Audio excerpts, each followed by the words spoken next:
Welcome to the Professor of Perseverance. I'm Dr. James Purdue, the Professor of Perseverance himself. When I say welcome to Professor of Perseverance, I mean the podcast. Thank you for being here. Boy, I had one in spasms hit me in the back just then. Back, I remembered this is September Spinal Cord Injury Awareness Month. And so we're interviewing people who have sustained spinal cord injuries, and then we're going on from there.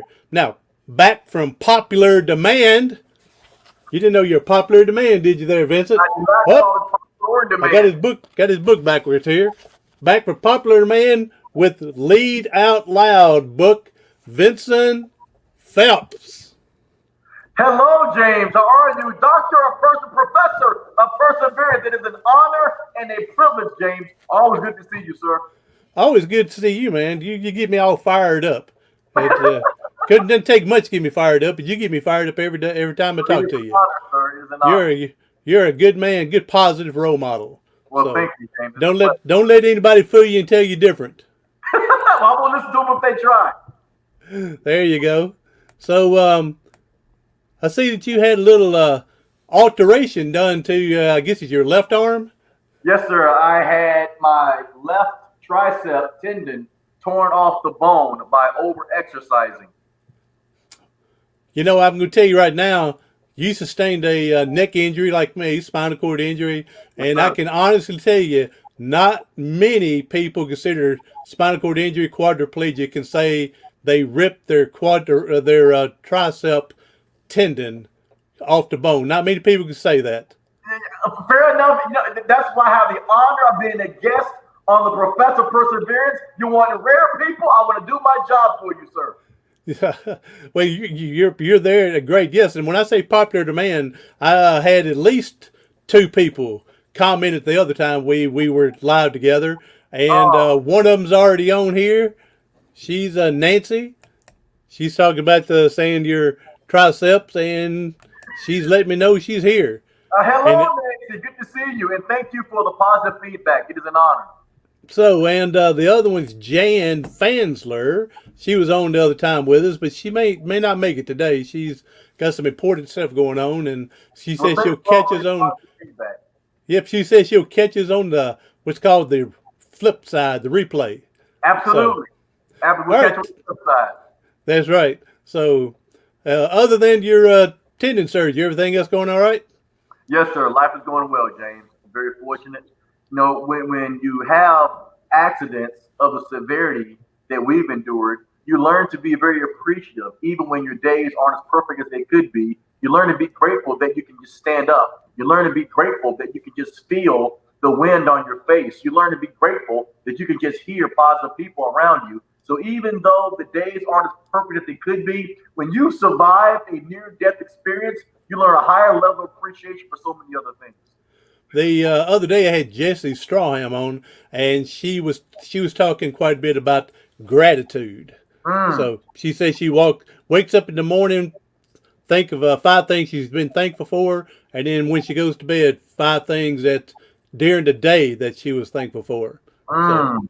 Mm. hey, One we of those got situations Sean where here. He goes by the Angry Quad. the angry. So the Angry Quad. Thank you, So the angry quiet. Yes, that is conviction. Yes, so and I have a really cool video of me tearing that tendon. Thank goodness I don't have any videos of me hurting my neck. I don't know if I can watch that one, but that is part of conviction is to push yourself past your limit, and I am an example. example, there you go. And you say pass your limit, just go ahead and say it like I would say it. Persevere past your paralysis. So moving on. So all right, Vincent. For the ones that don't know, let's go ahead. If you can recap and tell your story for us, please. Yes, sir. In 2005, I was in an accident, a vehicular accident, where I started sneezing, lost control of my vehicle. It flipped over off the side of a small mountain going towards Georgia. And as a result, my head was split open. They needed sutures to fasten my skull back together as I was leaking brain matter. And I broke two bones in my neck, C1 and C2. I need an immediate spinal fusion where they took bone out of my right hip and they used it to do a titanium fusion with the bones that were broken in my neck. It was about an 8.5 hour surgery. They said that if I'm able to live, I would be fortunate. But they said forget about walking and forget about probably moving anything past down your waist. And I was able to have such a level of recovery that other than seeing the 4.5 inch scar on my neck and the 6 inch scar on my back, people would never know I was in an accident of that severity. I was out of work for about 6 months and about another 6 months of rehab, and I was able to regain most of my faculties. There's still some nerve damage, but I was so incredibly fortunate to survive such a tremendous accident. And even my surgeon at Erlanger Hospital told me that that was the same type of break that Christopher Reeve, aka Superman, had. Superman. So there was just microscopic inches of nerves and tendons that enabled me to be fortunate enough to heal when there were so many other people who had another level of severity. And I'm just so fortunate to be able to survive with all the family and friends that gave me support. I'm here now, and I'm letting you all know that whether you walk, run, jog, or wiggle, your life is not over as long as you can think and smile. There you go. Awesome, brother. So you're in the very low percentage of people that regain and are able to walk again. Yes, sir. That is crazy. Yes, sir. They told me don't plan on. They told me to get used to wheelchair life. They had fitted me for wheelchairs.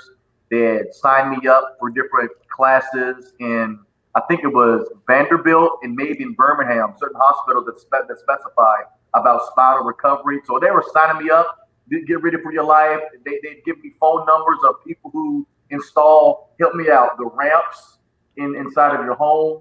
So if you have to get the walls widened to have the wheelchair, I mean, this was part of. I'm thinking, okay, this is the new this is the new life. And so for me to recover and not have to do any of those things, it's just humbling that's not part of my life, but it's also disheartening to know so many other people have to make that part of their now reality. And what you're talking about, and this is what I remember. Now, times may have changed, numbers may have changed, but they would tell you make your doorways 36 inches to be sure the wheelchair can get through. The ramps to get in and out of the house or whatnot at that time was for every 1 inch in height, you should come out 1 foot Mm-hmm. in length. Mm-hmm. But that number I know has changed. Yes, It's sir. it's for like every 1 inch in height, it's like 15 inches. Well, looking at those numbers, they're based on the dimensions of what I think the American Medical Association constitutes as basic or regular. And in our home at the time, we had stairs, and I had no elevator, and we lived in a duplex. So it was a matter of you're gonna have to move. Remember in the movie Gremlins, the lady that had the staircase that went up. No, that's like $25,000. Have one of those put in. That's forget the doorway. That's just to add, upstairs, downstairs. So anybody that endures that, there's a financial commitment that you have to make to the new lifestyle. So James, I was just thinking, holy crap, is this my life? And it was a lot of unpleasant thoughts during that time. And a lot of that messes with your attitude. It messes with your friendships, your relationships, because you call somebody calls you, and then they're complaining because they're out walking and it starts to rain. And they're upset that they're out walking. And you're thinking, you selfish son of a bee, really? Yeah. I'll be out walking in the rain right now. So and they're not trying to make you mad. It's just when those things happen to you, it really forces you to look at who am I as a person? How vain am I? What are the things I value? And just taking away your liberty, such as moving, breathing, feeding yourself, going to the bathroom by yourself. It really shows your humility or your ego, and it helps you identify who are you really, and now who do you choose to become? The part on who you choose to become. Now you have no choice. It's taking place. You've got that spinal cord injury. You Right? pray and hope for the best. All right. But you need to prepare yourself for the worst and move on. And again, it's who you decide to prepare yourself for. Hey, hopping in here. The DT The NDT show. So I was just on his show just a few minutes ago. He's a fellow Tennessean. He's over on Awesome. the he's on over past Knoxville. I think it was Rogersville. I think it was. So, Okay. but Well, welcome. he's way over there. So thank you, buddy, for coming in. James, you know what was one of the most disheartening and at the same time the most motivational things that was said to me? My surgeon, who is Dr. Gallagher, when I asked him, how did I do in terms of the surgery, how did I pull through? He put his hand on my hand. I'm like, I can look down, and he says to me, we've done all we can do. And I'm thinking, what? That's how you start this conversation? That's all. And I could see my mom, my dad, my brother, they're all just in tears. And then the doctor says, we've done all we can do. That's when I realized it's over. You're not going to die, but it's over. And I had this moment of self-doubt and self-deprivation. And then the doctor also, the doctor looked at my mom, and my mom says to me, you ain't dead. You ain't dead. And okay. So I can still eat cookies, right? That's right. I can still see my daughter's goofy, chubby cheeks, right? I can still watch episodes of Sanford and Son, all the things I love. So I went from, holy crap, this totally sucks, to I'm still here. So I had an emotional roller coaster in about a 35-second interlude where when I look at people like you, James, and I look at how many people you positively impact, and I look at how people are just energized around you, and I look at the feedback they give you on your podcast, and both of our injuries were very similar. And to look at how you handled it, you give me motivation, even though I was able to recover at a different level. You still inspire me, James, because you took what happened to you and you used it to allow it to be a platform to make other people better. And that's why so many people love your podcast. That's why I consider you a friend. And that's why you are an inspiration as the professor of perseverance, because you took something that was life draining, but you made it life changing. And I thank you for that, brother. Well, I appreciate you encouraging words like that. We've known each other probably close to 10 years now. We met at the National Association of Tennessee is where we And met. we still look like babies. We still look like babies. That's right. We've grown in age, but not physically, other than that. So, Exactly. but you say all that. You didn't meet me the first 5 years of my injury, and here I want to get to this topic here because my first 5 years, I tried my best to hide depression from people.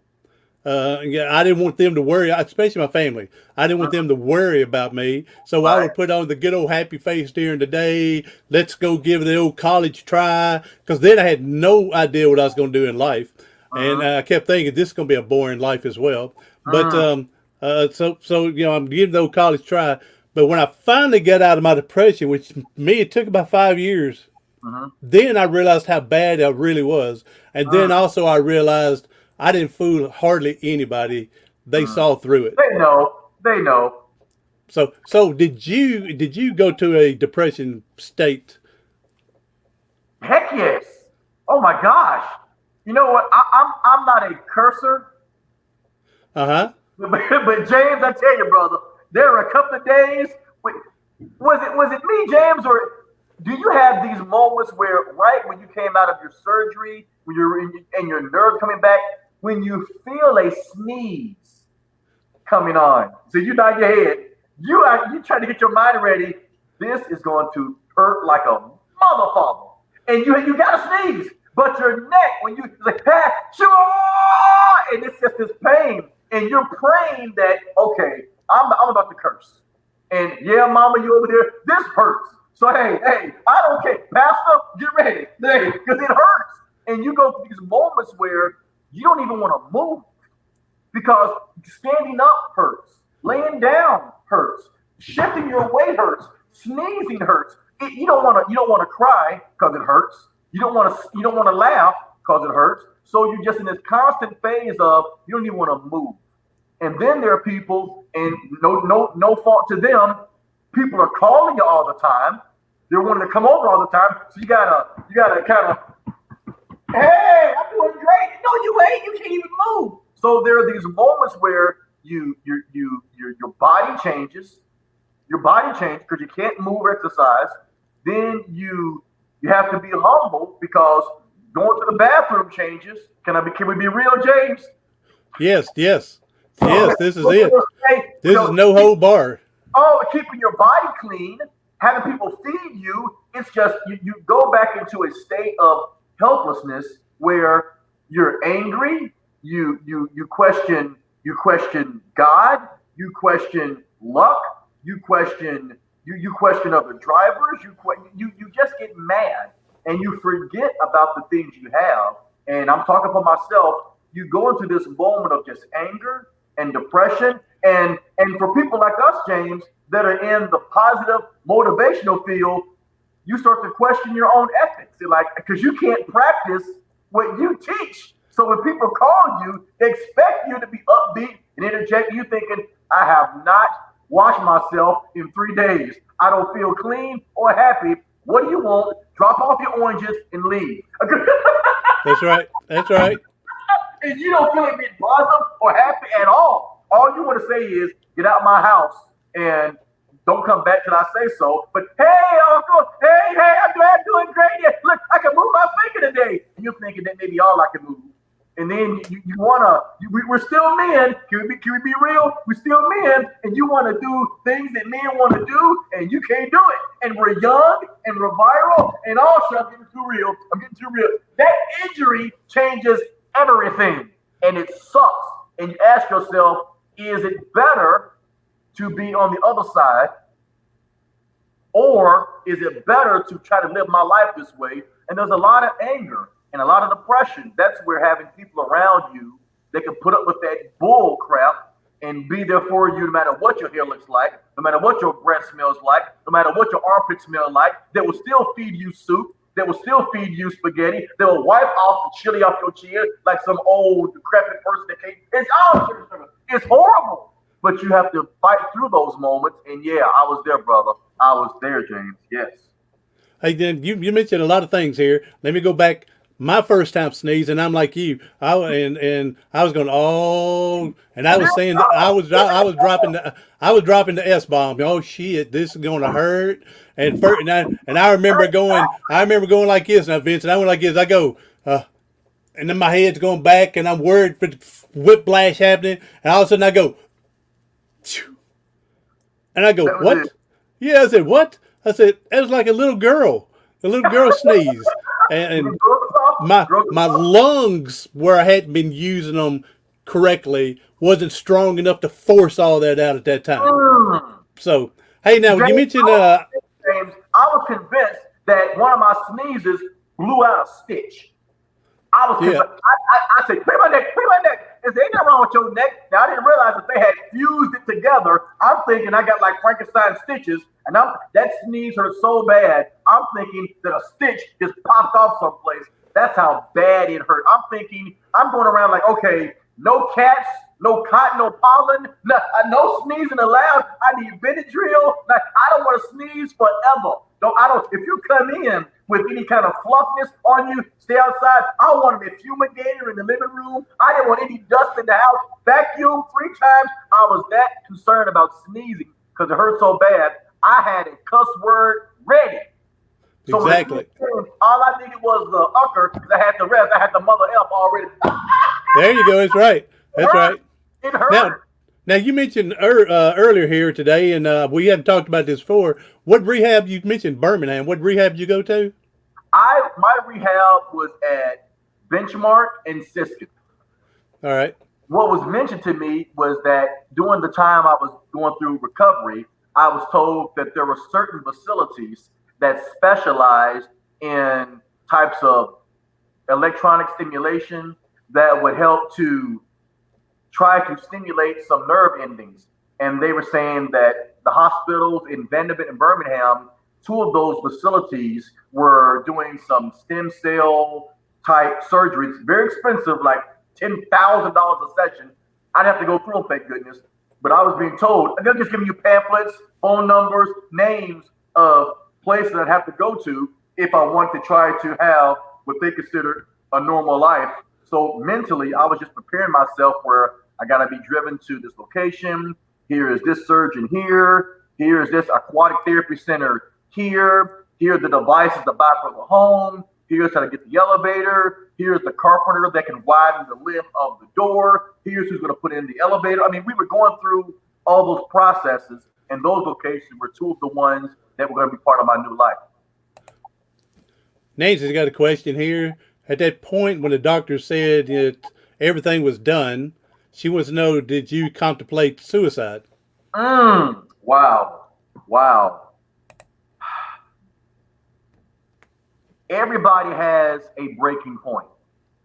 And Nancy, I'd ask myself, because I'm one of those people that still questions religion. I was raised in a Catholic upbringing. My mother was Christian with the Methodist Church.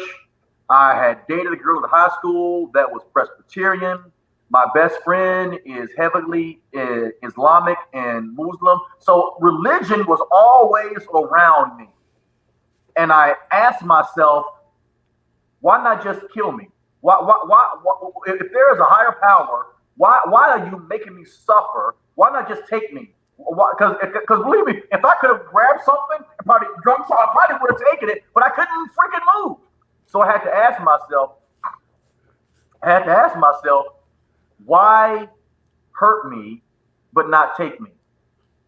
Why are you making me suffer? If you love me, and all I've read is that if I'm honest and if I'm true and if I'm doing right, you'll take care of me. This is what you call taking care of me? So I thought about, would it be better to just go away? And from what I remember from my Catholic upbringing, to kill yourself is wrong. So I'm thinking, well, dadgummit, you hurt me. I'm in pain, but I can't, now I got to suffer and I can't get away. So I have all these self-deprecating thoughts where you have to ask yourself, is this the ending of who I'm going to be? Or is this going to be a new beginning of who I'm going to become?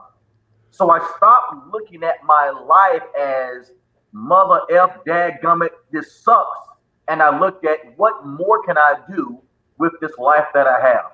So suicide, losing your life, taking your life, why is this part of you? These are thoughts that may circle in a lot of people's mind. For me, it was a lot of anger about, if I'm in this position, what can I do to get myself out of this position? So I didn't rely on external factors as much as internal, and I made a decision, let me make the most of whatever I got left. So I stopped being so angry, and I started to become more productive. Your old life died, and now you want it to be the best, better you that you can be. You got it. To help other people. 50% of myself physically, I was still 100% mentally. Yes. Now let's go back. Hope that answers you, Nancy. I hope I didn't get too deep. So no, it's good. So now let's go back and tell them that we're somewhat twins, but we got years in difference. You know, you seen those twins that are born in different years. You know, but one of them was born December 31st, another one January 1st, but they're really twins. You know, so we were both injured on September 11th, but mine was in 1983. We're twins. You got the looks and the brains. I just got the humor. So. No. I would definitely tell you you're the better looking of the two. So, hey, my man, Angry Quad asking, were you a speaker prior to your injury? Absolutely. I was a speaker for, at that time, I think 9 years. So I was a speaker before that injury. And after that, I didn't want to talk about my injury. So many of my mentors and so many of my teachers were saying, talk about this. And I was so angry, and I didn't want to use my accident as an excuse. I didn't want people to know I was hurt, and they were saying, talk about it, and I didn't want to talk about it. So once I started feeling comfortable talking about my injury, it opened up so many more avenues, because people stopped seeing you as motivational speaker on stage, website, keynote speaker, and saying, And I showed them pictures of my hair all jacked up. I showed them pictures of my skull. I showed them pictures of my neck. Can we do a neck thing? Can you see my neck? Can you see that? Oh yes, sir. I got a matching one. So at that time, I was speaking, but I didn't want that to be part of my career. And one of the things I figured out as a speaker and as a trainer is that your followers, your fans, your clients, they want to know, how do you respond when you deal with adversity? Because I never complained about a whole lot. I never made excuses. I tried to be positive every day. And there were people who saw me at my worst. And I wasn't motivational. I wasn't upbeat. I wasn't nice. I wasn't pleasant. I was a butthole, and I was mean, and I didn't want people around. So to see me transition, people love seeing me be open enough to put my pictures on MySpace. That's how long ago it was, James. MySpace? On MySpace and to post it on Facebook when it was popular. So yeah, I was speaking back then, and I was able to incorporate my accident into how to be more positive, how to overcome challenges, how to reposition your mindset, how to persevere, James. So yes, I was speaking back then. All right. And my man Angry Quad says here that these spinal cord institutes, they teach you how to be a good quad. You know, they give you the stuff for you to learn to be in that wheelchair the rest of your life. And I agree with you, and I'm assuming we're saying about the same thing here, Sean, is they don't teach you to try to do something different to improve. They teach you, this is it, move on, do the best you can, here's what other quads are doing, here's what quads are not doing. But yeah, they're not teaching, try to experiment, see if you can do something a little different, see if you can be a trendsetter. And that's what I think he's saying here. It was an element where, and this isn't just those who've had spinal injuries.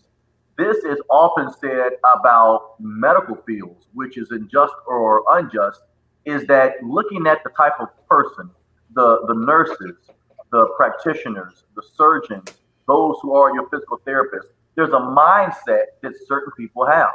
And there's the mindset that can be lethargic, where people say, get used to the way you are. I'm going to help you get used to this. This is going to be it. Then there are those who say, regardless of where you are, how far can you go? Let's make this better. Let's see if we can advance this. So if you have a nurse that says, well, I'm going to give you this pill and it's going to make you feel better, but you're going to be in pain for the rest of your life. That's something that they say that can permeate your psyche. But if another nurse comes in the next day and says, here's this pill, let's see if you can just take half of this today. That way tomorrow you get stronger on your own. These are things where so much of that bedside manner, that intellect, that psychological ramification of medicine, where when we are vulnerable, a lot of things our family says to us, whatever experts say to us, we allow that to permeate and to penetrate who we are. So as medical professionals, if you have some smart medical people that say, you know what, even though you may have back issues, let's stand up today. I may have to hold you up, but let's stand up today. Okay, I may have to drag you across the room, but let's walk for 30 seconds today. Tomorrow we're going to do 45. It's those mentalities where if you're constantly being pushed, doctors are wrong all the time. Nurses are wrong all the time. What can you mentally push yourself to the next level? But you need help. And we got to make sure we're cautious about anybody that says, deal with you can't move. Deal with you can't feel. Deal with you can't walk. Who says? If I'm wrong, then I'm wrong. But I won't because I didn't try. So let's be mindful of sometimes the limitations are only the ones we set for ourselves. A few minutes ago, you mentioned how much of a butthole you were, how angry you were. I was. You didn't want people to be around you, whatnot. I'm gonna tell you a little small, quick little story. When I got hurt, this movie came out, and I think it was called Monkey Shine. I think it was the name of Monkey Shine. And what it is, this quadriplegic who couldn't move anything from his neck down had this monkey to be his hands, and he would communicate for the monkey to bring him water so he can drink from a straw, or to change the channel on the TV. Well, then the monkey started reading the guy's mind when he would dream at night, and he would go kill people. Stuff. Yeah, he would. The monkey would go kill people because Right? this guy And got mad at him. don't blame the monkey. That's right. Don't blame the monkey. Don't blame the monkey. But That joker had issues. the exact. But my mom, she go. Yeah, my mom goes. You ain't getting the monkey. Because that's how angry she knew I was. You know, you're not getting. Not that I want people to die, but she said you're not getting the monkey. So now, even though that movie was dark and really cool, that once again is the power of the mind. That person was a bad dude anyway. yes, So when you get someone who is borderline, because I have like borderline anger issues, you get someone who's borderline temperamental, egotistical, cocky, and to someone that busts their butt, that justifies their decisions, and then you put them in a position of vulnerability. Often the tragedy that we go through, it doesn't turn us into anything. It reveals who we already are. that is absolutely true. That when you're put into a tough situation, you're going to learn what you're really capable of, who you really are. Are Exactly. you a coward and you run from it? Are you going to stand up strong and brave? And I tell people they have more strength than they give themselves credit for. But you're correct. How many people, a while ago you said you didn't die physically, but how many people die mentally, emotionally? They check out, they don't try anything, they're done. They're done. They've given up. James, I'm gonna try. Can you see my office? Hey, Karen. I see that woman there with you. Yes, she is. This is a dear friend, Karen. Hello, my good. Hey, Karen. Can you see my wall with those letters on it, James? Yes, yes, Okay. Each of those letters. Go see how far it goes down. yes. Okay. Each of our office is about 2,000 square feet, and we have this wall of very kind letters. And I take great pride in clients and customers sending me these nice letters. And I'll tell you something, James. Before I had that accident, I didn't have those kind of letters. But after that accident, after saying thank you, after showing humility, after being kind to people when there's nothing to gain from it, my whole career changed. My whole philosophy changed. My attitude changed, where no matter how bad you have it, we still have a choice over our own attitudes. Exactly. And I tell people you have two choices. One, you can lay around, do nothing, get fed whatever they're whoever's cooking for you, and Right. you can watch the TV shows because of what they're using with the remote and watch their shows. Or get up, do the best you can, make the best out of it. The angry quiet again. Hey, angry quiet, which we were talking about. He said, yeah, exactly. They don't teach you how to get out to fix, get fixed in only to be the best quad you can be. You better go ahead, brother. You better tell the Angry Quad. I don't know your name, Angry Quad, but I'm with you, brother. His name is Sean. Sean, you're dropping knowledge, Sean. They teach you to be tolerant, but they don't teach you to advance, and that's a problem. And Nancy, she wants to make sure she gets this link so she can send it off and help other people. So oh, that's so nice. You're so sweet. We're changing lives, me and you, James. Thank there you. we go. We're doing it, Bubba. All right, now you mentioned earlier, and here's another question coming up about when the hospital, about your mother, family, preacher. So obviously you got some type of support system. Very much. I think we all got a support system. Yes. It's just Whether you want it or not. Is it a negative one? Is it a positive one? I was fortunate. I did not have a negative support system. I was fortunate. I had a very positive support system. In fact, my support system was so positive that they were able to change my negative attitude and to turn it into something good. The reason I started my business was because of my accident. I was with when I think Nancy asked, was I speaking before? And before I had my accident, I was working with another company doing the same thing for 13 years. And of those 13 years, the last 3 years, I had contemplated starting my own business, but I saw how hard business owners work. I didn't want that burden, and I was just fine making my check, going home, and not having to worry about all the things that business owners have to deal with. Well, when I got hurt, I stayed with that company another 3 years after I got hurt, and I wanted to grow with that company, but I'd reached a ceiling and I couldn't grow anymore. And the company said, "Look, we're a small company. You have reached the level. There's nothing more we can do for you. If you want to stay here, great. If not, this is all we can do for you." So it was one of those mutual decisions to part. And I was so scared and terrified about, how do I get clients? Who's going to trust? Who's going to pay me? And my dad pointed to all those cards that I used to have in our old home. We had a wall place. We had a fireplace, and on that wall with all those cards. And my dad looked at that wall and he said, every one of those cards, every one of those letters, when you were in the hospital, didn't know if you could walk or move. He said, every one of those letters, every one of those printed emails, that's a potential client. Potential client. And that gave me the confidence to know that even if 10% of them trusted me, how many more people could I have a positive impact on? So I had a very fortunate and supportive support system that helped me not only build this company, but build my quality of life. And I'm so grateful, because it could have gone the other way, and it didn't. Ever since I've known you, you've always been positive, fired up, emotion. I mean, you throw emotions with it. You got a lot of humor in it, and I believe humor is a great medicine. Oh, yes, sir. Yes, now, sir. before your injury, were you just as humorous, just as positive, or were you borderline, or were you somewhat more negative? Did the injury make you change to who you are today, or were you already that way and you just had to refine yourself after the injury? I was that way. I had one of my aunts who love her to death, but one of my aunts came to see me in the hospital, and I was talking about the accident and what happened, and I was on my way to travel, and I was on my way, and I was just talking. And my hair wasn't, but I still had blood clots in my hair. I hadn't cleaned my hair. And she put her hand on the side of my face. And I said, "What is it?" And she said, "Your neck may be broken, but your mouth was just fine." That's right. There you go. That's right. That's right.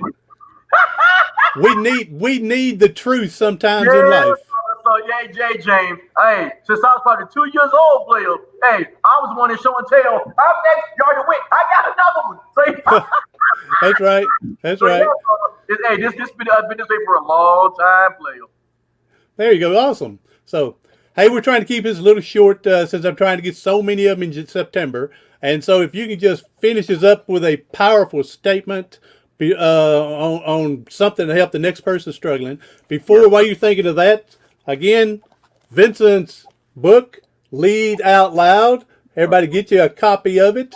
It's on Amazon. Be like me and or go to my website, VincentPhipps.com, and I ain't got to share the percentage. You get a bigger percentage if they come through you than Amazon. That is correct. So I got a personal signed one from my man Vincent. And so, yes, tell them again how to get a hold of you in case anybody wants to get a hold of you. If anybody wants to reach out to me, I specialize in conflict resolution, presentation skills, and communication coaching. So if anybody wants to reach out to me, I'm on all social media platforms, predominantly on YouTube and LinkedIn.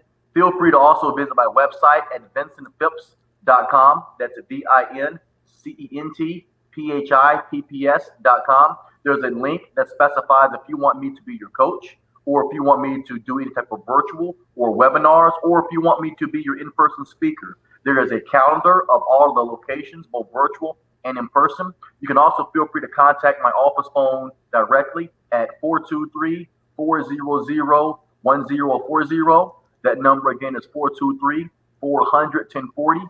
And just in closing, whether you have been subjected to a life-changing injury, or whether a member of your family has had any type of life-changing conditions, whether it's abuse or alcoholism or addiction or something physical, know that we have an obligation to not only make the lives of ourselves better, but you have an obligation to make the lives of the people around you better. So if there's a situation that you are in that is unpleasant, you either need to accept it or change it, but do not complain. Make sure that whatever you do in life, you're always advancing forward. There are people who don't want good things. Get them out of your life. There are people who complain and who argue and who fight. Get them out of your life. Be around positive people. if you are around negative people, you have the right to leave that negative environment. So wherever you are, whatever you're doing, make sure you make the most of your life, because some of us only get one chance. People like James and I, we were blessed. We have multiple chances and we're not wasting them. So don't waste yours. And because said he's out. Says God blessed. He said I'm out. He got to go. So Vincent, hey, thank you. And the first one of this September 1st, was one of your fellow CSP speakers, but he's a Hall of Famer, W. Mitchell. I don't know if you've heard or met him, but he's a Hall of Fame speaker. And next week, I got another Hall of Fame speaker to give his story. Awesome. And his name is Chad Hymas. Wonderful. That Hall of Fame, for those who are unaware, the National Speakers Association is the international mandate that regulates the best speakers in the world. And that Hall of Fame is also called the CPAE, the Council of Peers Awards for Excellence. It's the highest level of recognition that some speakers can receive. And that level of called the CSP, the Certified Speaker Professional, that's the highest earned honor you can earn within the CSP. And it was an honor to receive my CSP. So if you have a Hall of Fame speaker, know that that is not only a testament to the good things that you're doing, James, but know that they respect and honor you just like I do if they would do you the honor of being on your show. So know that you're changing lives, brother, and you're bringing out the best in people. So thank you, James. Well, thank you, and you and all the others are, and whether they're speakers or not, the people I've had on here this month have helped change my life as well. So I appreciate all of you. Well, thank you everybody for coming in. Vincent, brother, thank you again. Be sure to tell Karen we said hey over there again. Thank her for coming in there once. There you go. Thank you for coming in, Karen. All right, everybody else. I hope y'all have enjoyed Vincent today. Again, he's back from popular demand from when he was on before. And so if you're catching on the replay, thank you. Be sure to subscribe. If there's anything I can do to help you, go to my website. It's professorofperseverance.com. You'll see some free resources that you can go in and get some checklists, some information to help you through hard times, obstacles, perseverance. If I can help you again, it's professorofperseverance.com.